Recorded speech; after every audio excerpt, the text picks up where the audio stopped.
तू ही पवन तू ही अगन, तू ही पवन तू ही अगन, तू ही आप तू आगास, तू ही आप तू आगास, तू ही धरती यजमान, तू ही तू।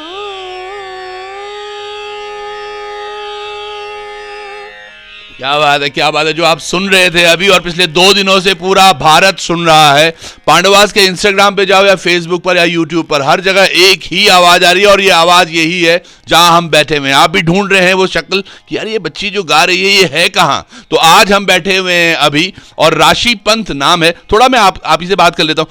और इनके साथ इनके भाई भी हैं जो तबले पर इनके साथ सुर दे रहे हैं। ये जो शानदार सा एक यंत्र है यहाँ पर, मुझे तो वीणा पहले लग रहा था, पर इन्होंने इसका नाम मुझे बताया तानपुरा है ये। तो जितने भी दर्शक देख रहे हैं, ये हमारे पहाड़ की वो बच्ची कुमाऊं से आती हैं।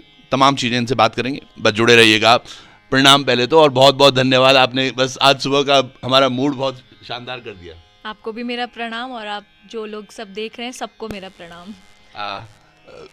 ये जो सब शुरुआत हुई है, आप थोड़ा सा बताएंगे आप कहाँ से हैं और ये सब चीज़ें कब शुरू करी हैं आपने? जी, तो हम उत्तराखंड से ही हैं, और पिथौरागढ़ आपने सुना ही होगा। वहाँ के एक बहुत प्यारा सा एक गांव है अग्रोन करके। अच्छा। हम वहाँ से हैं, गंगोली हाट। अच्छा जी, वहाँ से हैं हम। और मेरी म्यूज़िकल जो जर्नी है वो जब मैं 5 या 6 साल की थी। अच्छा। मैं, हाँ जी, तब से शुरू हो गई थी। और मेरे फादर एक बहुत म्यूज़िक लवर हैं, स्पेशली क्लासिकल म्यूज़िक लवर हैं। तो उन्होंने हम लोगों को ये हमारे अंदर संस्कार डाले, मेरे बड़े भाई के अंदर भी और मेरे अंदर भी, उसको तबला सिखवाया और मुझे गायन सिखवाया। जी, ये वाकई बहुत अच्छी बात होती है जब पेरेंट्स किसी चीज़ में बच्चों को डालना चाहते हैं। और जैसे बता रही हैं 6 साल की, और भाई हमारे साथ चित्रांक है। चित्रांक, आप कितने वर्ष के थे जब शुरुआत किया आपने? मैं 4.5 साल का था। 4.5 साल का जब मैंने तबला स्टार्ट करा। अच्छा, तो इनका तबला भी हम सुनने वाले हैं, और साथ के साथ राशि, कहाँ आप आगे जाना चाह रही हैं, क्या फ्यूचर है और कहाँ तक वो पहुँचेंगी, उन तमाम चीज़ों पर चर्चा करेंगे।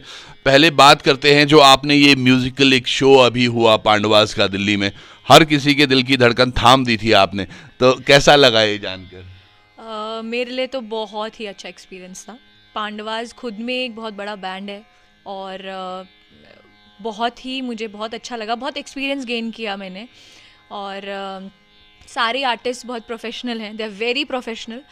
और उनकी जितनी कॉम्पोजिशंस हैं मैं खुद सुनती हूँ, भले ही मैं क्लासिकल गाती हूँ, पर उनका गाना सुनना इज़ अ मस्ट, क्योंकि वो इतना मैजिकल काम करते हैं। स्पेशली ईशान जी जो हैं, ईशान डोभाल जी, वो तो मेरे फेवरेट हैं। मैं उनसे भी बोलती हूँ, कई बार बोल चुकी हूँ, आप मेरे फेवरेट हैं, I am a fan of yours. तो उनका काम इतना अच्छा है, मतलब इतना सूदिंग उनका म्यूज़िक होता है। बिल्कुल। तो जब उन्होंने मुझसे बात करी थी ये रंचना गाने के लिए, तो आई वॉज़ वेरी एक्साइटेड। मैंने सीधा बोला हाँ श्योर श्योर, मैं करूँगी, बिल्कुल मैं गाऊँगी आपके बैंड के साथ।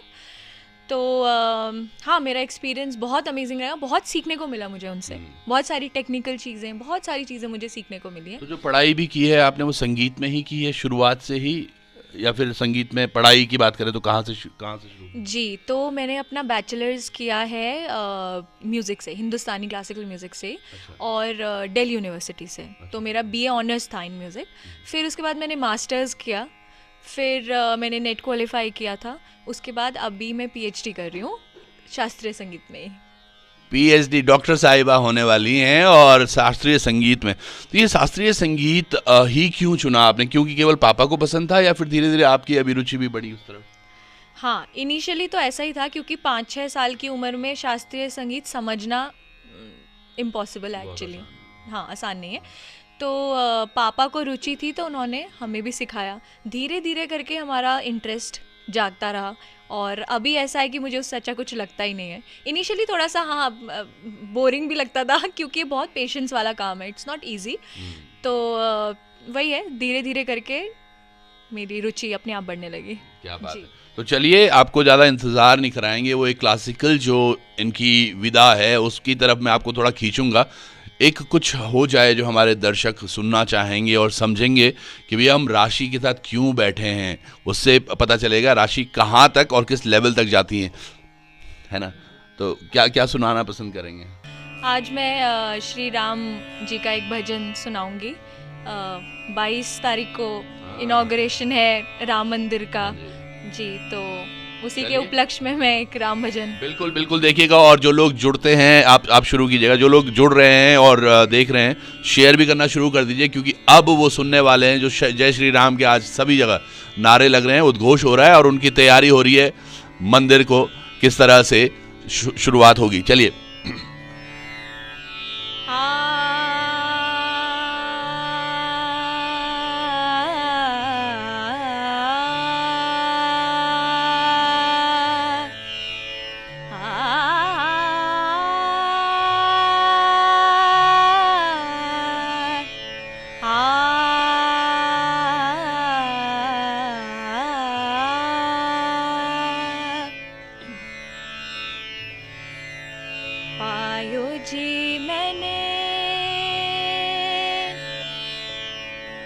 पायो जी मैंने राम रतन धन पायो, पायो जी मैंने राम रतन धन पायो, पायो जी मैंने राम रतन धन पायो। वस्तु अमोलक दी मेरे सतगुरु, वस्तु अमोलक दी मेरे सतगुरु, कृपा कर अपनायो, पायो जी मैंने कृपा कर अपनायो, पायो जी मैंने राम रतन धन पायो, पायो जी मैंने राम रतन धन पायो। खर्च न खूटे चोर न लूटे, खर्च न खूटे चोर न लूटे, दिन दिना बढ़त सवायो, पायो जी मैंने दिन दिना बढ़त सवायो, पायो जी मैंने राम रतन धन पायो, पायो जी मैंने राम रतन धन पायो।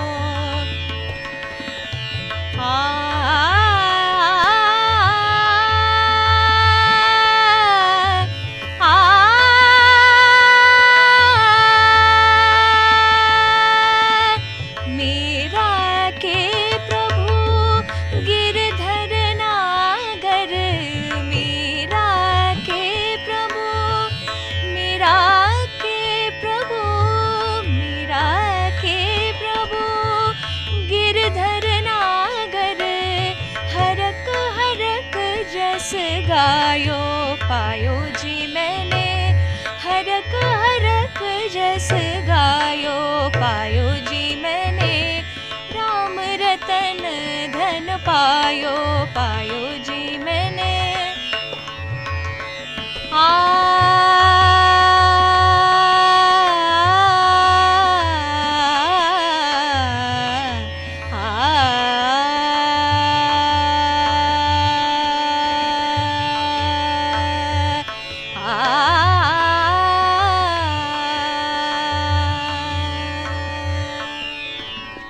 मैं निशब्द हूँ, मैं निशब्द हूँ, मैं ताली नहीं बजा सकता शो पे।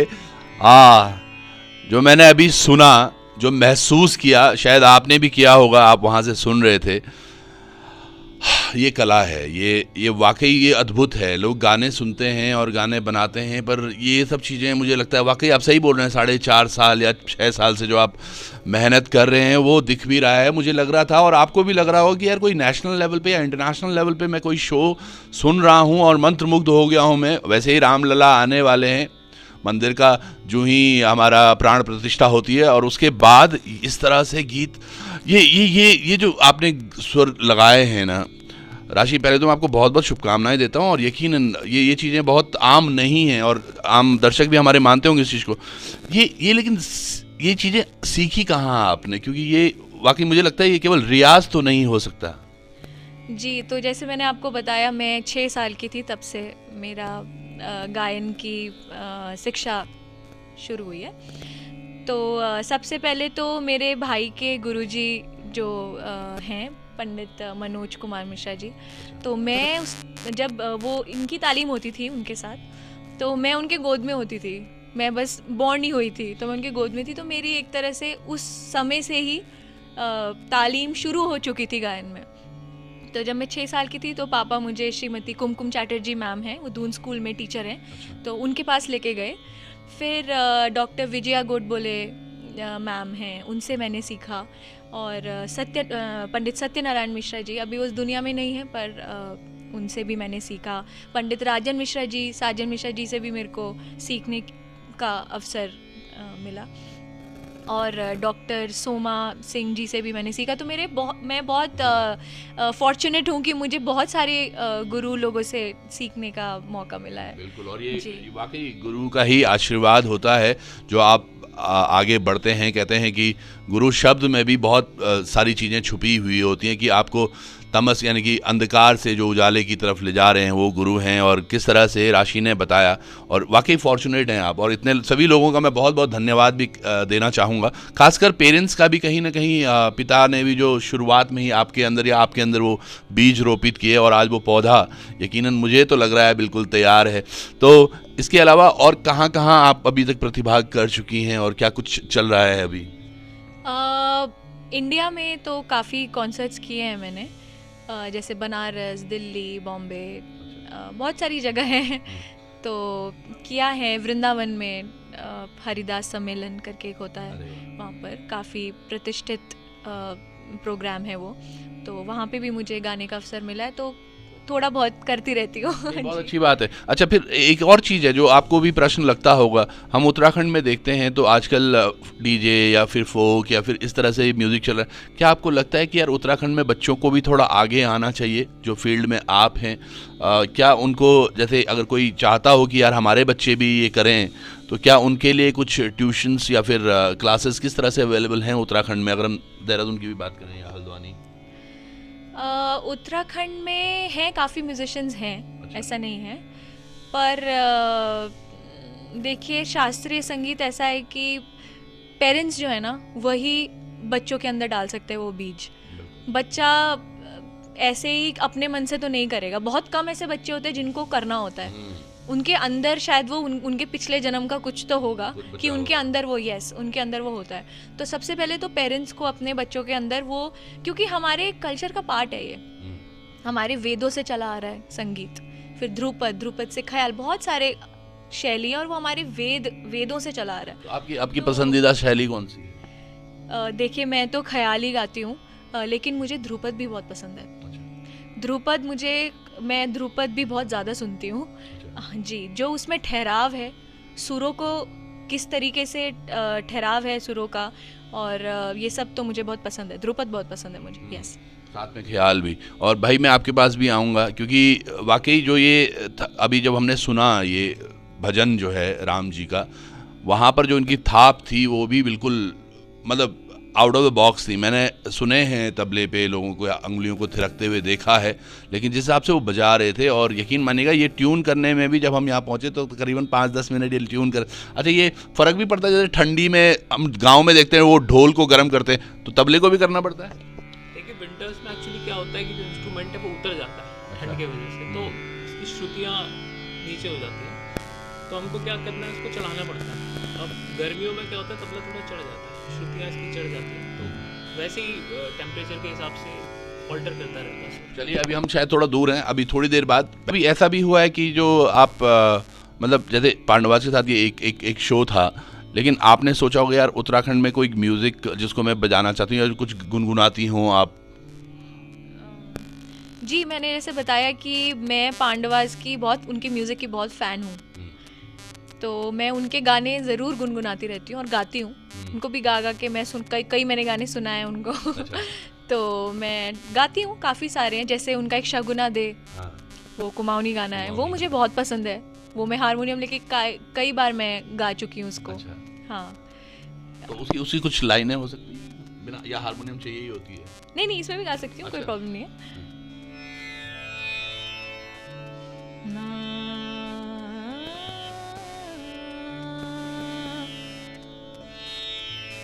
झंडिया बाजू छाना बिलोरी लागिला बिलोरी का घामा, झंडिया बाजू छाना बिलोरी लागिला बिलोरी का घामा, हाथे की कुटली हाथे मिरोली, नाके की नथुली नाके मिरोली,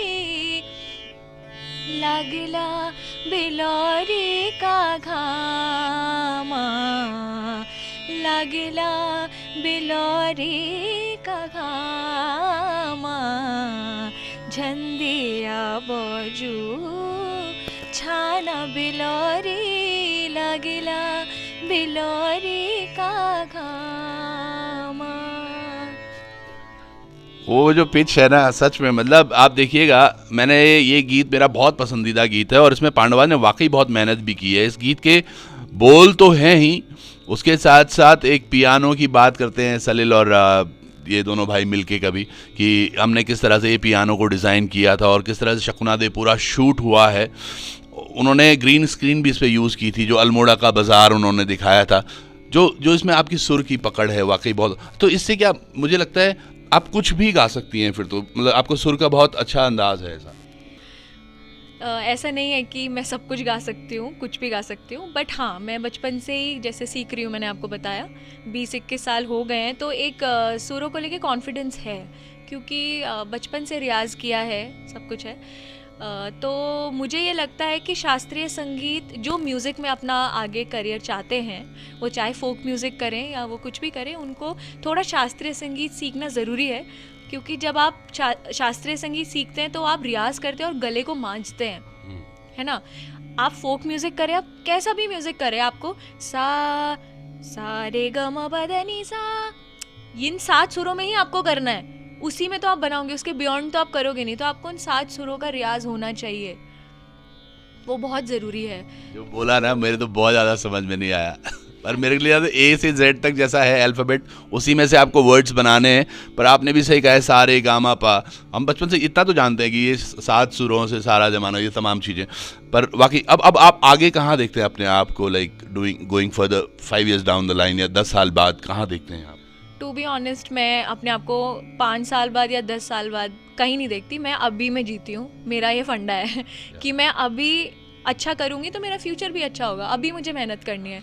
आज से 10 साल बाद क्या होगा I don't know, maybe I might die in next 2 days, किसको पता है, किसी को नहीं पता। आप हमारी विरासत बने, मैं ये चाहता हूँ। पर पॉइंट ये है, मैं ये सोच रहा था कि जैसे आदमी एम करता है कि यार हाँ मेरे को यार उस स्टेज तक तो 2024 तक पहुँचना है, या उस स्टेज पे मैं 2026, स्टेज कुड बी योर वाकई वाले स्टेज, या फिर एट अ पोजीशन समवेयर, ऐसा। ओके, तो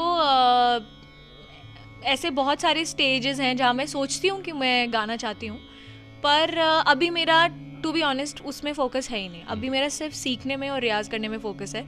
देखते हैं वहाँ तक मैं पहुँच पाऊँ या ना पहुँच पाऊँ, मुझे नहीं पता, बट अभी मेरा पूरा फोकस सीखने में और रियाज करने में है, और आई थिंक वही अभी होना चाहिए।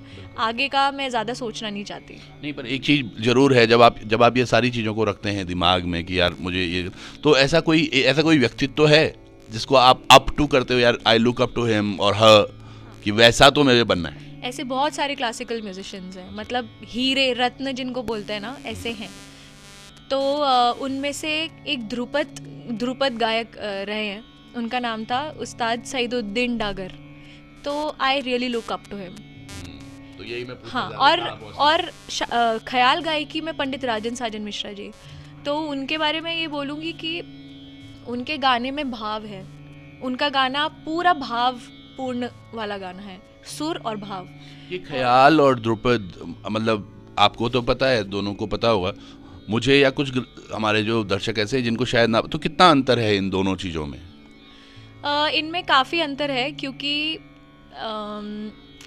ध्रुपद के फंडामेंटल्स एकदम डिफरेंट हैं, ख्याल ध्रुपद से ही निकला है।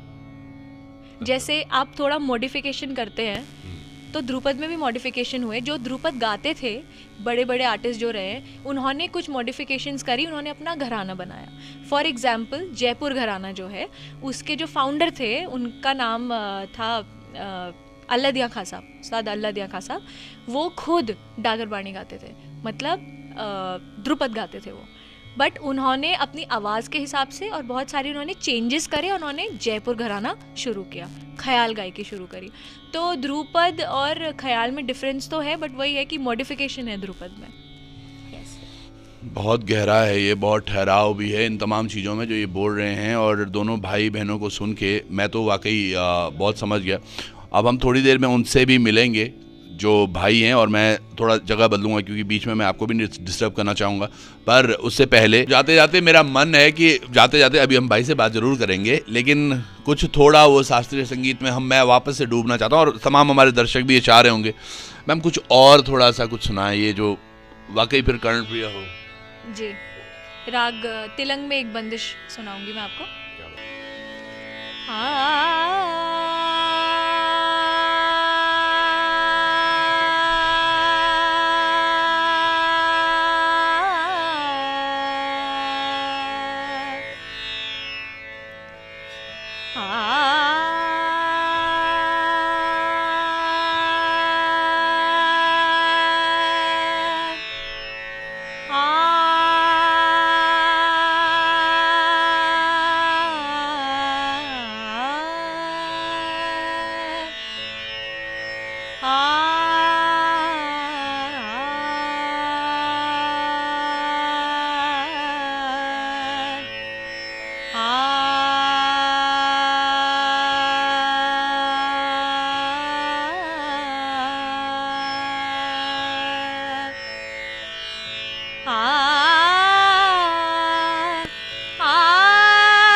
देखो देखो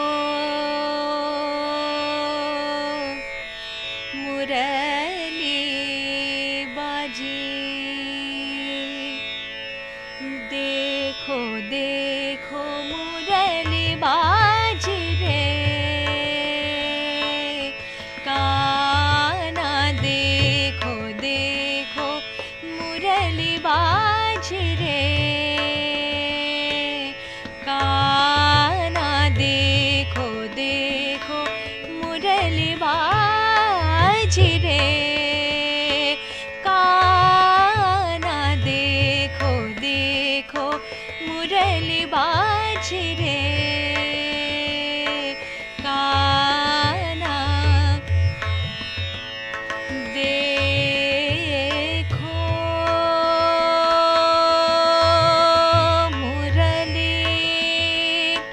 मुरली बाजे बाजे, देखो देखो मुरली बाजे रे, काना काना मुरली बाजे रे, काना देखो देखो मुरली बाजे रे,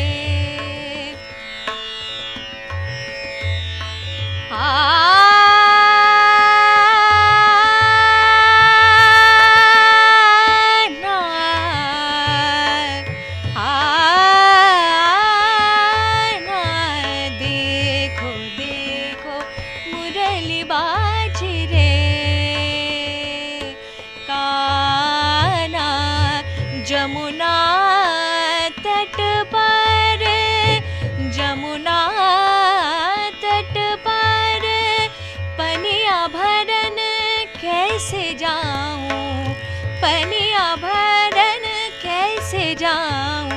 देखो देखो मुरली बाज रे काना, देखो देखो मुरली बाज, देखो देखो मुरली बाज, देखो देखो मुरली बाज रे काना।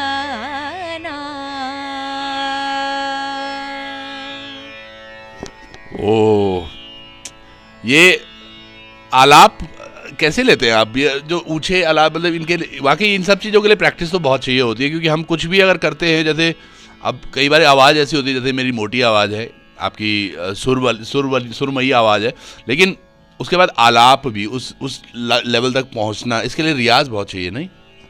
जी, रियाज तो चाहिए बिल्कुल। उस गले को चलाने के लिए आपको प्रैक्टिस तो करनी पड़ेगी। और एकदम से ऐसा भी होता है कि आप ऊंचे सुर में हो और कहीं पे फिर नीचे आ जाएं, जैसे यहाँ पे भी, यहाँ पे इतना नहीं था, पर कई गीत ऐसे होते होंगे कि एकदम से आप ऊपर हाई पिच जा रहे हैं और फिर कुछ छोड़ना हो तो फिर नीचे आ जाते हैं। हाँ, ऐसा भी है, उसी की प्रैक्टिस है ये। उसी के लिए आपको रियाज करना पड़ेगा, तब आपका गला नीचे से ऊपर या ऊपर से नीचे कैसे भी आप चला सकते हैं। चलिए, बहुत बहुत धन्यवाद राशि जी से हमारी बात हुई और मुलाकात भी बहुत ज़रूरी भी थी। राशि तो यहाँ पर हैं, लेकिन साथ के साथ हमारे साथ अभी हमारे भाई भी हैं, तो ज़रा हम बात करते हैं कि चित्रांग का क्या कुछ है अब तक का, और जो वो चल रहा है उनका तबला ना, वो उंगलियों का आप बस अब जादू देखिएगा। 2-4-5 मिनट हम उनके साथ बैठेंगे, पर आप एंजॉय कीजिएगा। आप भी बैठे रहिए, मैं थोड़ा शिफ्ट कर लेता हूँ।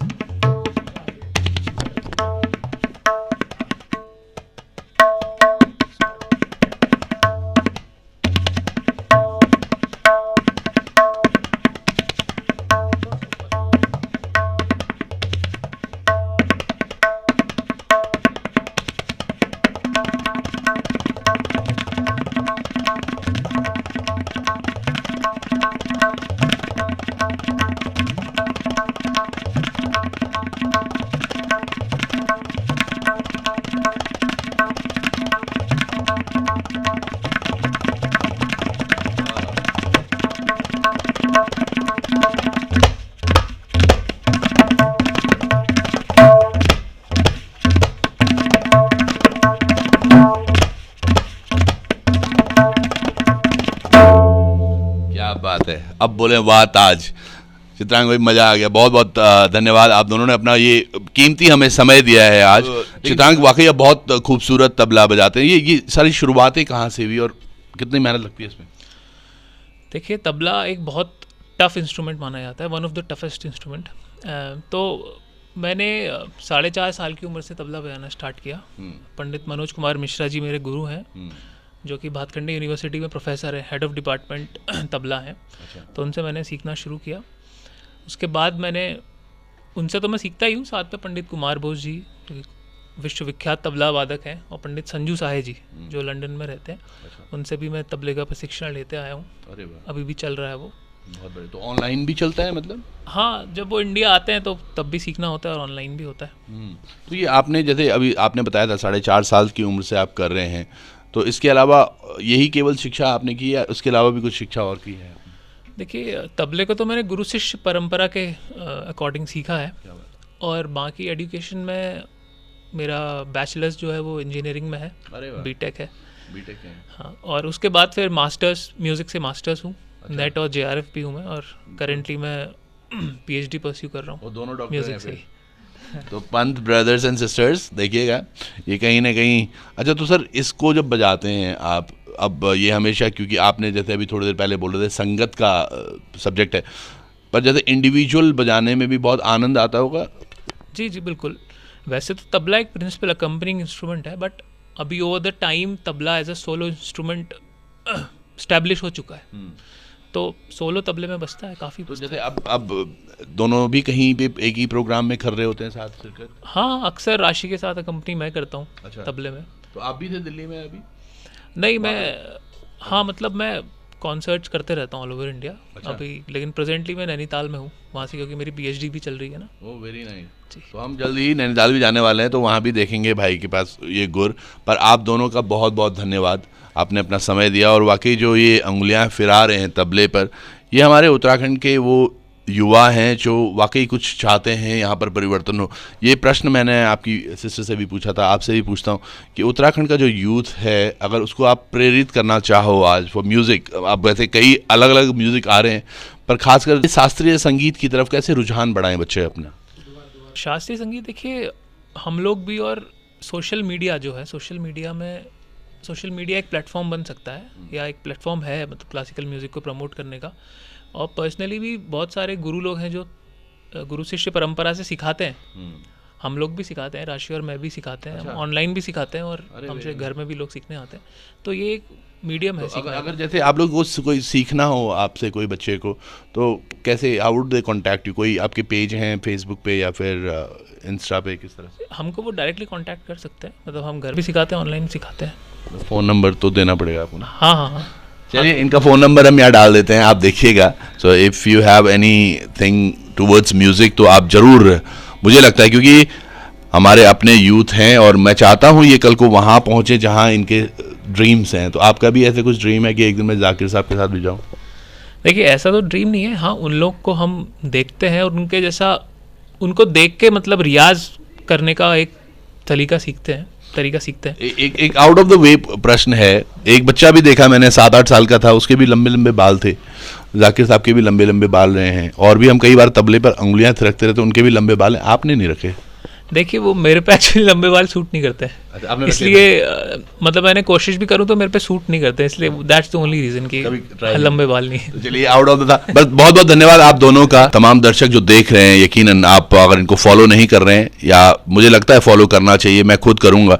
पॉइंट ये तमाम जो संगीत है ना, अगर आप वाकई संगीत से प्यार करते हैं तो ये युवा हैं हमारे उत्तराखंड के, और मैं यही आशा करता हूँ ये उन मंचों पर पहुँचे, वहाँ शिरकत करें आप दोनों, और साथ के साथ केवल अपना ही नहीं, अपने पेरेंट्स का ही नहीं, उत्तराखंड का नाम भी आप लोग आगे बढ़ाएं, इसी कामना के साथ। बहुत बहुत धन्यवाद आप लोगों को एक बार फिर से। Thank you so much. Thank you ma'am. Thank you so much. चलिए, तो ये था हमारे साथ चित्रांग और राशि, दोनों भाई बहन आज पंत परिवार से, हमारे पिथौरागढ़ से, और देखिएगा आज कहाँ तक वो पहुँचे हैं। तो आप भी अगर कुछ करना चाह रहे हैं म्यूज़िक के क्षेत्र में, इनसे जुड़िएगा, इनसे संपर्क कीजिए, इनसे टिप्स लीजिए। तो बहुत बहुत धन्यवाद एक बार पुनः, नमस्कार। अगर करियर में सक्सेस आपका मिशन है तो उसके लिए हमारे पास एक क्लियर विजन है। CIMS combined PG institute of medical science and research, 22 सालों के एक्सपीरियंस के साथ master in physiotherapy, master of public health, master of hospital administration, MSc in medical lab technology, MSc microbiology and MSc biochemistry courses available. CIMS Dehradun affiliated to HNB Uttarakhand Medical University and Shri Dev Suman Uttarakhand University. For admissions call 90124 9006.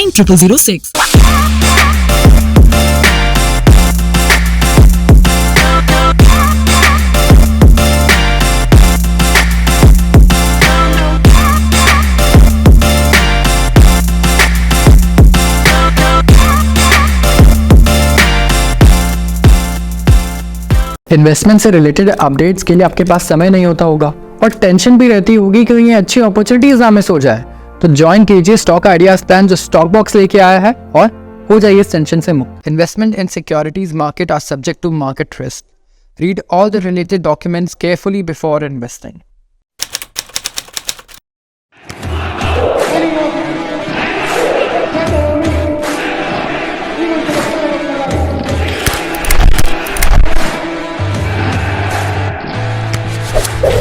We don't have any other branch. हमारी कोई अन्य शाखा नहीं है, न कालों से सावधान।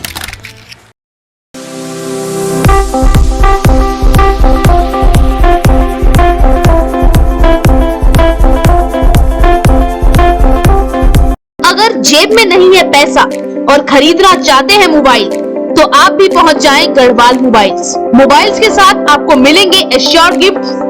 भरोसे का हाथ गढ़वाल मोबाइल्स। आप भी अभी फोन करें और नीचे दिए गए नंबर पर अपना पसंदीदा फोन ऑर्डर करें।